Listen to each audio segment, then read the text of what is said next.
Hi friends, అందరూ ఎలా ఉన్నారు? నేనైతే చాలా బాగున్నాను. మీరు కూడా బాగున్నారు అనుకుంటున్నాను. ఈరోజు మీ ముందుకి మరొక రెసిపీతో వచ్చేసాను. ఆ రెసిపీ వచ్చేసి పప్పుచారు అనమాట.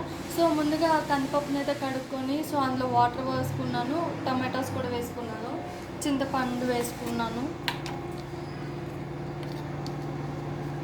అలాగే అందులో కొంచెం పసుపు,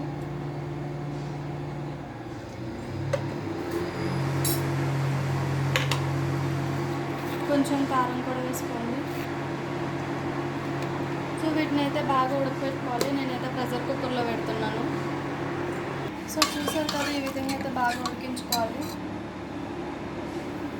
సాల్ట్ వేసుకుంటున్నాను, ముందు వేసుకోలేదు కాబట్టి.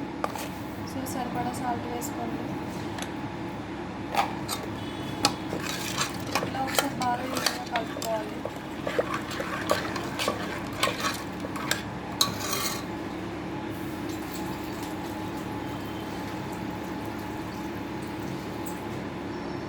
పప్పుచారు కాబట్టి సో నేను వాటర్ పోసుకుంటున్నాను.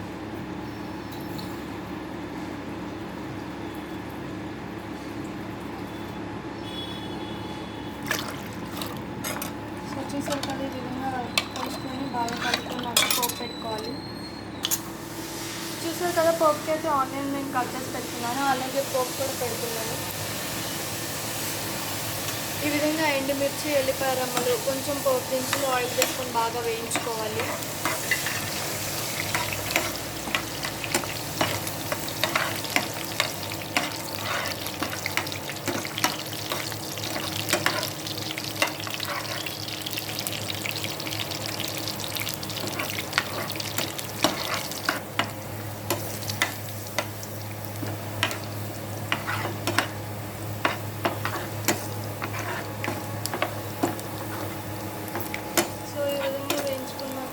కట్ చేసి పెట్టుకున్న ఆనియన్స్ కూడా వేసుకోవాలి.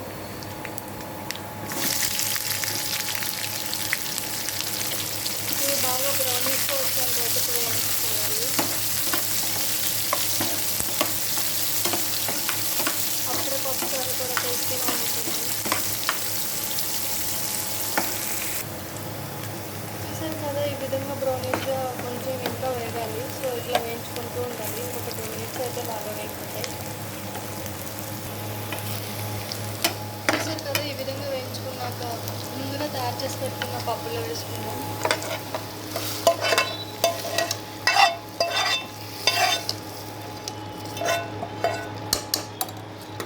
సో ఈ విధంగా వేసుకొని ఒక 2 మినిట్స్ బాగా మగ్గనివ్వాలి.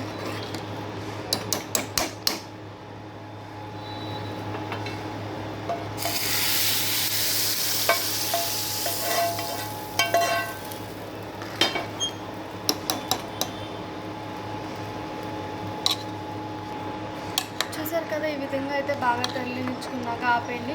సో చూసారు కదా, వేడివేడిగా అండ్ టేస్టీ పప్పుచారు అయితే రెడీ అయిపోయింది. మీరు కూడా ట్రై చేసి టేస్ట్ ఎలా ఉందో కామెంట్ చేయండి.